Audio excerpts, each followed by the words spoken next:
السلام عليكم ورحمة الله وبركاته. إن الحمد لله نحمده ونستعينه ونستغفره ونعوذ بالله من شرور أنفسنا ومن سيئات أعمالنا. من يهده الله فلا مضل له ومن يضلل فلا هادي له. وأشهد أن لا إله إلا الله وحده لا شريك له وأشهد أن محمدًا عبده ورسوله صلى الله عليه وعلى آله وسلم. أما بعد فإن أصدق الحديث كتاب الله وخير الهدي هدي محمد صلى الله عليه وسلم وشر الأمور محدثاتها وكل محدثة بدعة وكل بدعة ضلالة وكل ضلالة في النار. Si nous sommes réunis ici ce soir, bi'idhnillah, c'est pour traiter le sujet suivant, les actes les plus aimés d'Allah. Et en réalité, nous allons tenter d'expliquer ce soir une recommandation du prophète alayhi salatu wassalam. Lorsqu'un homme est venu le trouver pour lui poser deux questions qui nous concernent tous ici présents. La première question que cet homme va poser au prophète alayhi salatu wassalam, c'est quelle est la personne la plus aimée d'Allah? Quelle est la personne la plus aimée d'Allah? Et quels sont les actes les plus aimés d'Allah? Donc je vais lire la recommandation, le hadith en arabe. عن ابن عمر رضي الله عنهما أن رجلا جاء إلى النبي صلى الله عليه وسلم فقال يا رسول الله أي الناس أحب إلى الله وأي الأعمال أحب إلى الله؟ فقال رسول الله صلى الله عليه وسلم أحب الناس إلى الله تعالى أنفعهم للناس وأحب الأعمال إلى الله تعالى سرور يدخله على مسلم أو يكشف عنه كربة أو يقضي عنه دينا أو تطرد عنه جوعا ولا أن أمشي مع أخ في حاجة أحب إلي من أن أعتكف في هذا المسجد يعني مسجد المدينة شهرا ومن كف غضبه ستر الله عورته ومن كظم غيظه ولو شاء أن يمضيه أمضاه ملأ الله قلبه رجاء يوم القيامة ومن مشى مع أخيه في حاجة حتى تتهيأ له أثبت الله قدمه يوم تزول الأقدام وإن سوء الخلق يفسد العمل كما يفسد الخل العسل. حديث أخرجه الطبراني رحمه الله وحسنه الألباني في الصحيحة. Donc cette longue recommandation, vous avez vu, elle est particulièrement longue, elle est pleine et riche d'enseignements. Donc je vais la traduire en français. Je m'excuse si je vais tousser régulièrement, mais je suis un petit peu malade, donc je risque de tousser et d'interrompre mon propos. Donc l'homme, selon Ibn Omar, et c'est un hadith qui a été jugé comme bon par Sheikh Al-Albani dans son livre As-Sahiha, et c'est le hadith numéro 906, pour ceux qui veulent revenir à l'original, un hadith tiré du livre de l'imam At-Tabarani, rahimahullah. Donc un homme, il vient trouver le prophète alayhi salatu wassalam et il lui pose deux questions. Ô messager d'Allah, quelle est la personne la plus aimée d'Allah et quels sont les actes les plus aimés d'Allah? Et le prophète alayhi salatu wassalam, il répond, la personne la plus aimée d'Allah est celle qui est la plus utile aux gens.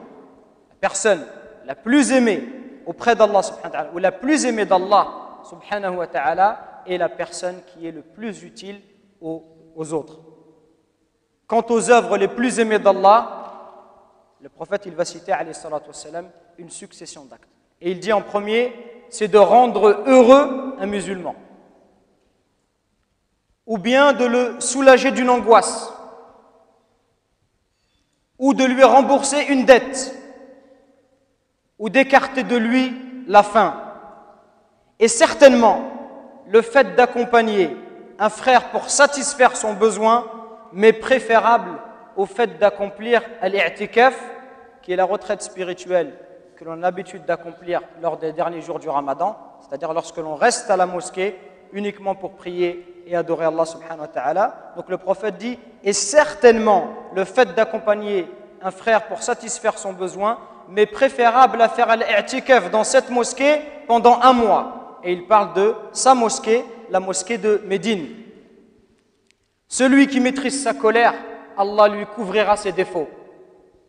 Quant à celui qui maîtrise sa colère, alors qu'il pourrait l'exprimer, Allah remplira son cœur d'espoir le jour de la résurrection.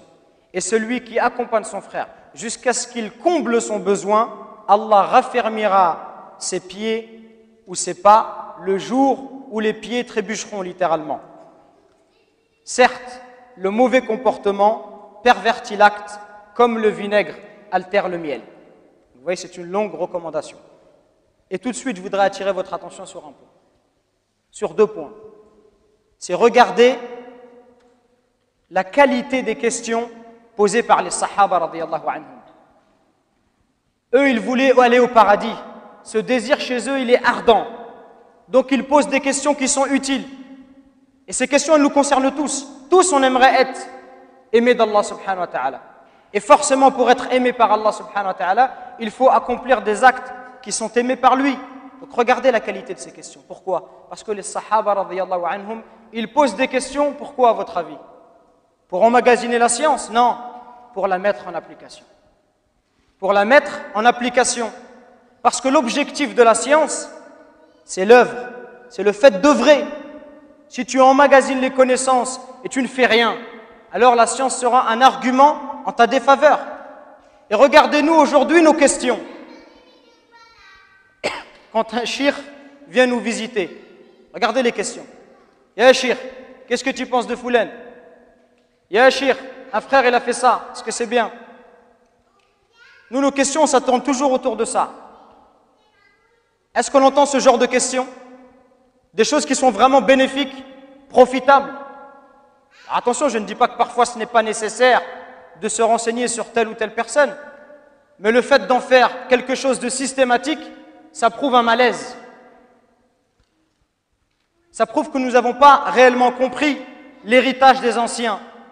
Nous qui ne cessons de nous réclamer des anciens et de les suivre, cela veut dire qu'on n'a pas compris on n'a pas suivi leurs traces réellement, parce que eux, ils étaient que dans ce genre de questions.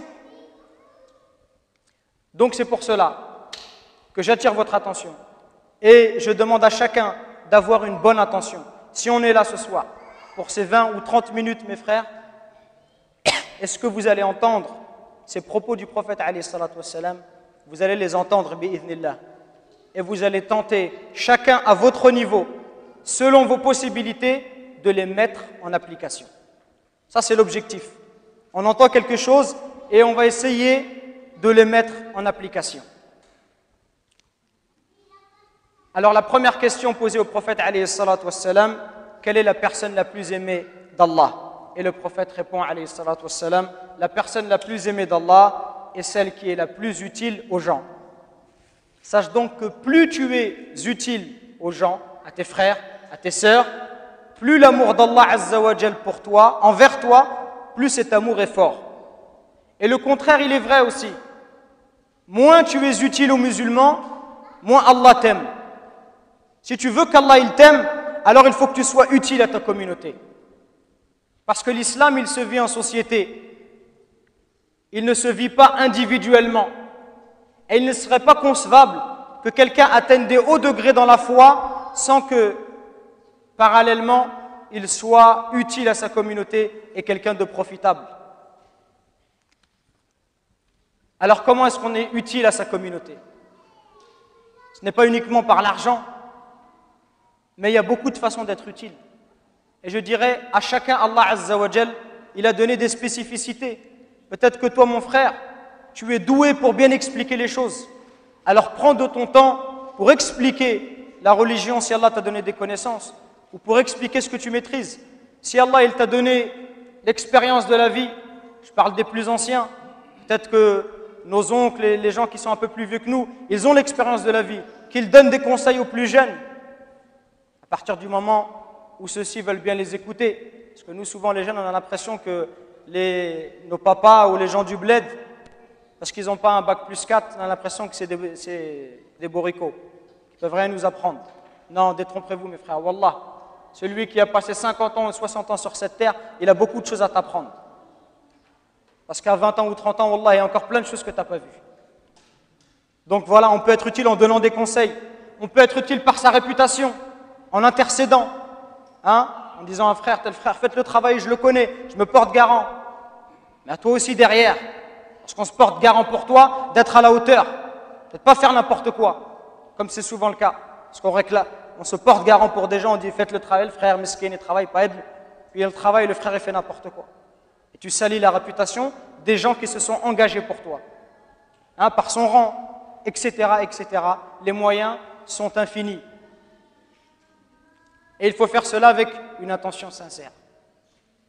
On n'est pas utile aux autres pour que l'on dise du bien de soi. Ou en espérant recevoir quelque chose derrière. Ne donne pas en espérant recevoir davantage. Ici, Allah t'aime. Alors Jibril alayhi salam, l'ange Gabriel, t'aimera aussi. Et tous ceux qui sont aux cieux, ils t'aimeront également. Et les gens sur terre, ils t'apprécieront. Parce qu'Allah, il va mettre dans leur cœur de l'affection pour toi. يقول عليه الصلاة والسلام إن الله تعالى إذا أحب عبدا دعا جبريل فقال إني أحب فلانا فأحببه فيحبه جبريل ثم ينادي في السماء فيقول إن الله يحب فلان فأحبوه فيحبه أهل السماء ثم يوضع له القبول في الأرض وإذا أبغض عبدا دعا جبريل فيقول إني أبغض فلانا فأبغضه فيبغضه جبريل ثم ينادي في أهل السماء إن الله يبغض فلانا فأبغضوه ثم توضع له البغضاء في الأرض رواه مسلم. Le prophète alayhi salatu wassalam nous dit quand Allah le Très-Haut aime quelqu'un, il appelle Jibril alayhi salam et lui dit j'aime un tel, aime-le donc. Tu vois ce serviteur, je l'aime. Tu te rends compte? Si tu es utile aux autres, Allah il va citer ton nom et il va dire j'aime Abdallah, j'aime Mohammed, j'aime Mustafa, je l'aime, aime-le toi Jibril. Et Jibril l'aime alors et crie aux habitants du ciel Allah aime un tel, aimez-le. Et tous les habitants du ciel, tous les anges, ils t'aiment. Tu t'imagines?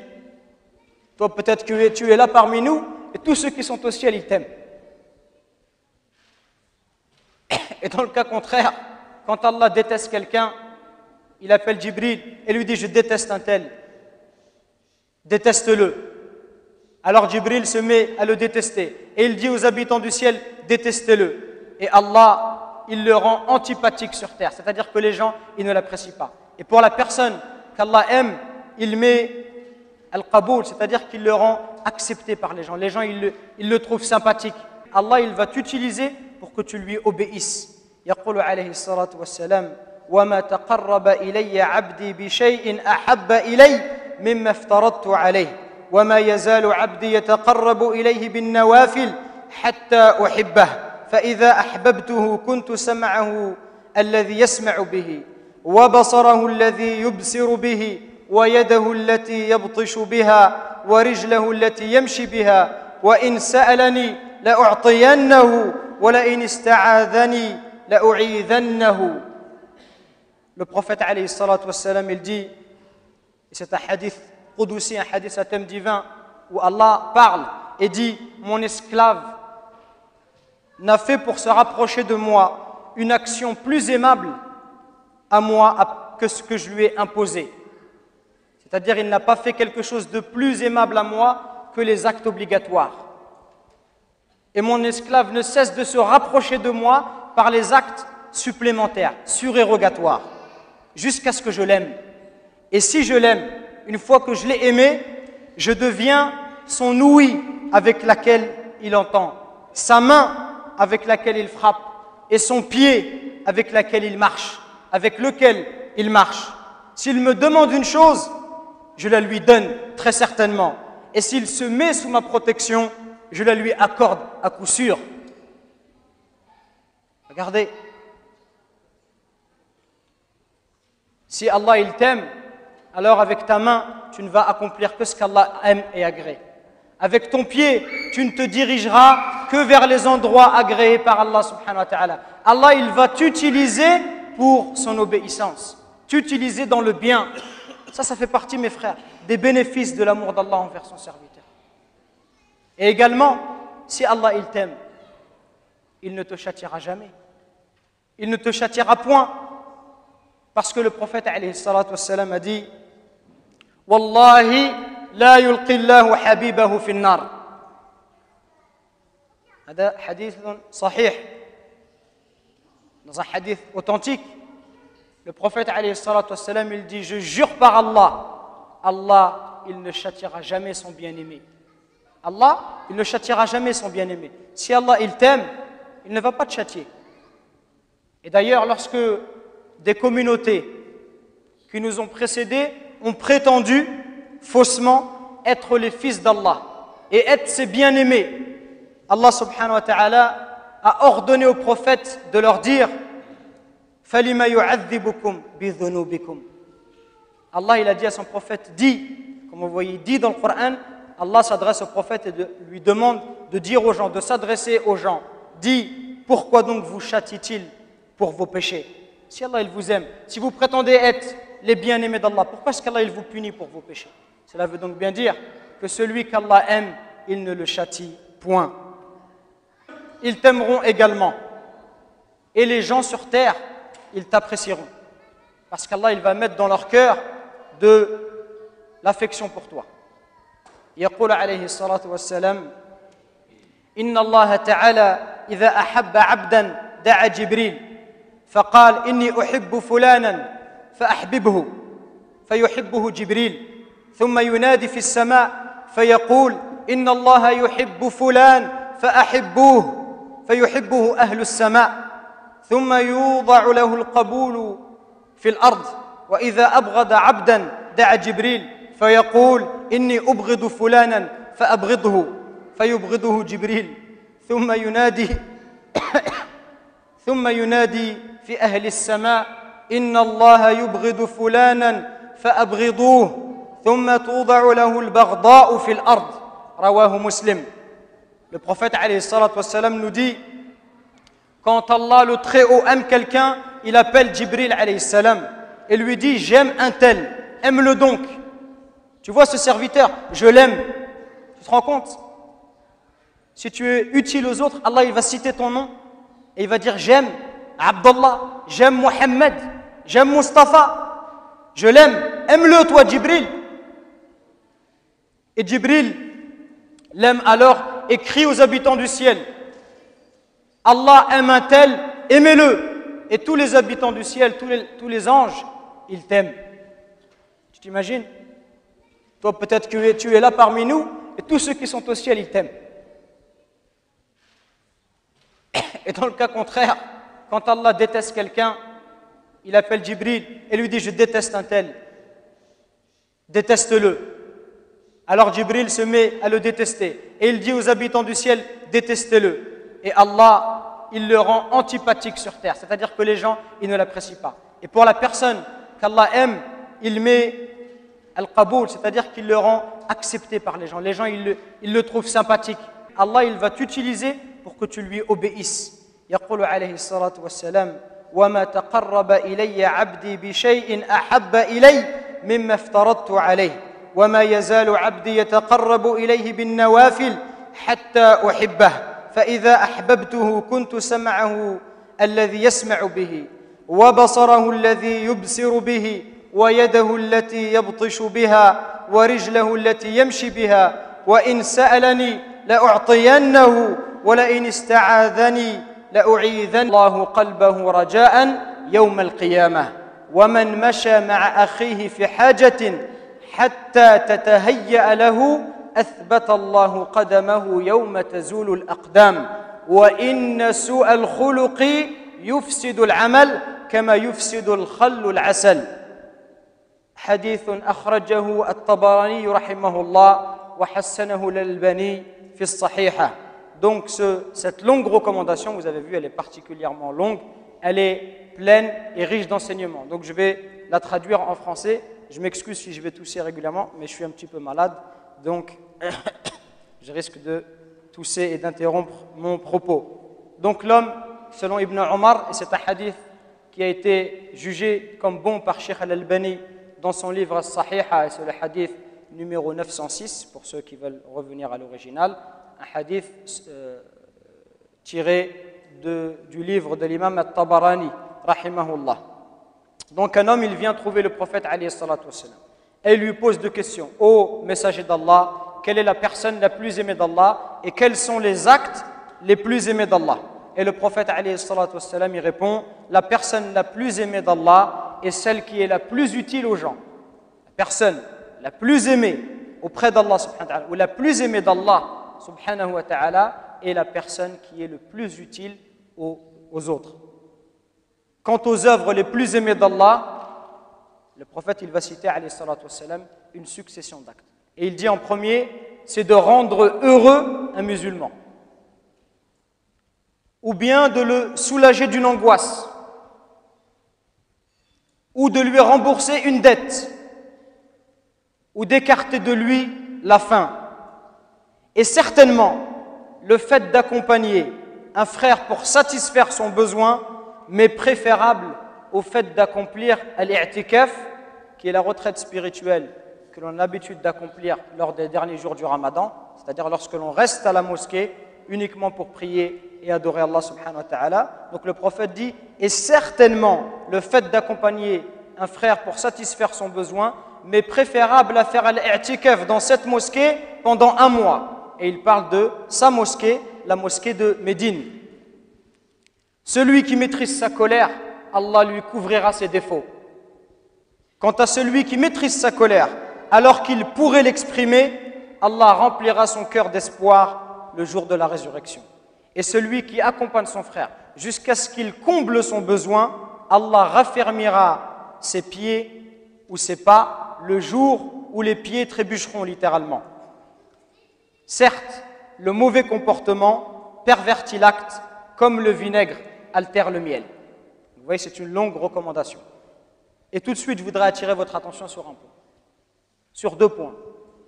C'est regarder la qualité des questions posées par les Sahaba radiyallahu anhum. Eux, ils voulaient aller au paradis. Ce désir chez eux, il est ardent. Donc, ils posent des questions qui sont utiles. Et ces questions, elles nous concernent tous. Tous, on aimerait être aimés d'Allah subhanahu wa ta'ala. Et forcément, pour être aimé par Allah subhanahu wa ta'ala, il faut accomplir des actes qui sont aimés par lui. Donc regardez la qualité de ces questions. Pourquoi? Parce que les Sahaba radiyallahu anhum, ils posent des questions, pourquoi à votre avis?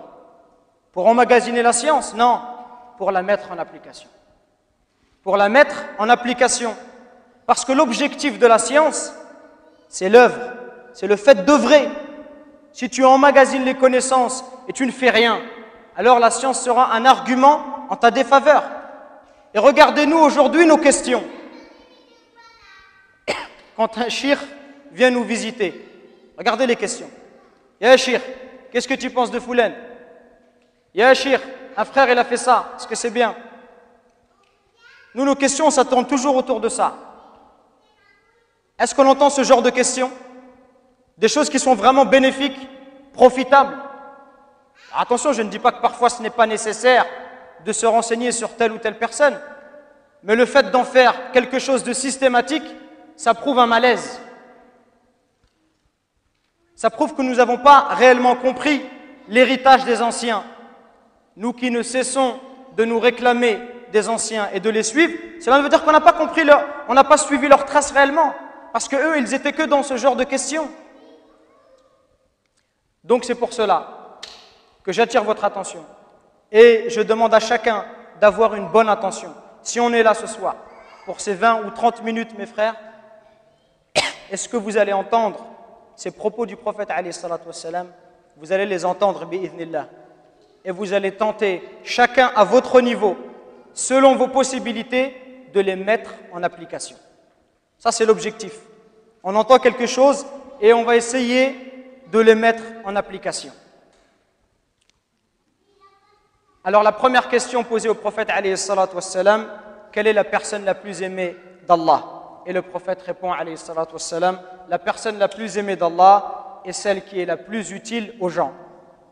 Sache donc que plus tu es utile aux gens, à tes frères, à tes sœurs, plus l'amour d'Allah Azza wa Jal pour toi, envers toi, plus cet amour est fort.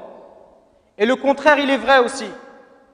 Moins tu es utile aux musulmans, moins Allah t'aime. Si tu veux qu'Allah il t'aime, alors il faut que tu sois utile à ta communauté. Parce que l'islam, il se vit en société. Il ne se vit pas individuellement. Et il ne serait pas concevable que quelqu'un atteigne des hauts degrés dans la foi sans que, parallèlement, il soit utile à sa communauté et quelqu'un de profitable. Alors comment est-ce qu'on est utile à sa communauté? Ce n'est pas uniquement par l'argent, mais il y a beaucoup de façons d'être utile. Et je dirais, à chacun, Allah Azza wa Jal, il a donné des spécificités. Peut-être que toi, mon frère, tu es doué pour bien expliquer les choses. Alors prends de ton temps pour expliquer la religion si Allah t'a donné des connaissances, ou pour expliquer ce que tu maîtrises. Si Allah il t'a donné l'expérience de la vie, je parle des plus anciens, peut-être que nos oncles et les gens qui sont un peu plus vieux que nous, ils ont l'expérience de la vie, qu'ils donnent des conseils aux plus jeunes. À partir du moment où ceux-ci veulent bien les écouter, parce que nous souvent les jeunes on a l'impression que nos papas ou les gens du bled, parce qu'ils n'ont pas un bac plus 4, on a l'impression que c'est des boricots, qui ne peuvent rien nous apprendre. Non, détrompez-vous mes frères, Wallah, celui qui a passé 50 ans ou 60 ans sur cette terre, il a beaucoup de choses à t'apprendre. Parce qu'à 20 ans ou 30 ans, Wallah, il y a encore plein de choses que tu n'as pas vues. Donc voilà, on peut être utile en donnant des conseils, on peut être utile par sa réputation, en intercédant, hein, en disant à un frère, tel frère, faites le travail, je le connais, je me porte garant. Mais à toi aussi derrière, parce qu'on se porte garant pour toi, d'être à la hauteur, de ne pas faire n'importe quoi, comme c'est souvent le cas. Parce qu'on réclame, on se porte garant pour des gens, on dit faites le travail, le frère mesquin ne travaille pas, aide-le. Puis il travaille, le frère il fait n'importe quoi. Et tu salis la réputation des gens qui se sont engagés pour toi, hein, par son rang, etc., etc. Les moyens sont infinis. Et il faut faire cela avec une intention sincère. On n'est pas utile aux autres pour que l'on dise du bien de soi, ou en espérant recevoir quelque chose derrière. Ne donne pas en espérant recevoir davantage. Ici, Allah t'aime. Alors Jibril alayhi salam, l'ange Gabriel, t'aimera aussi. Et tous ceux qui sont aux cieux. Assalamu alaikum wa rahmatullahi wa barakatuh. Inna alhamdulillah, nahmaduhu wa nasta'inuhu wa nastaghfiruh. ونعوذ بالله من شرور أنفسنا ومن سيئات أعمالنا من يهده الله فلا مضل له ومن يضلل فلا هادي له وأشهد أن لا إله إلا الله وحده لا شريك له وأشهد أن محمدًا عبده ورسوله صلى الله عليه وعلى آله وسلم أما بعد فإن أصدق الحديث كتاب الله وخير الهدي هدي محمد صلى الله عليه وسلم وشر الأمور محدثاتها وكل محدثة بدعة وكل بدعة ضلالة وكل ضلالة في النار. Si nous sommes réunis ici ce soir, bi'idhnillah, c'est pour traiter le sujet suivant, les actes les plus aimés d'Allah. Et en réalité, nous allons tenter d'expliquer ce soir une recommandation du prophète alayhi salatu wassalam. Lorsqu'un homme est venu le trouver pour lui poser deux questions qui nous concernent tous ici présents. La première question que cet homme va poser au prophète alayhi salatu wassalam, c'est quelle est la personne la plus aimée d'Allah? Quelle est la personne la plus aimée d'Allah? Et quels sont les actes les plus aimés d'Allah? Donc je vais lire la recommandation, le hadith en arabe. عن ابن عمر رضي الله عنهما أن رجلا جاء إلى النبي صلى الله عليه وسلم فقال يا رسول الله أي الناس أحب إلى الله وأي الأعمال أحب إلى الله؟ فقال رسول الله صلى الله عليه وسلم: أحب الناس إلى الله تعالى أنفعهم للناس، وأحب الأعمال إلى الله تعالى سرور يدخله على مسلم، أو يكشف عنه كربة، أو يقضي عنه دينا، أو تطرد عنه جوعا. ولا أن أمشي مع أخ في حاجة أحب إلي من أن أعتكف في هذا المسجد، يعني مسجد المدينة، شهرا. ومن كف غضبه ستر الله عورته، ومن كظم غيظه ولو شاء أن يمضيه أمضاه ملأ الله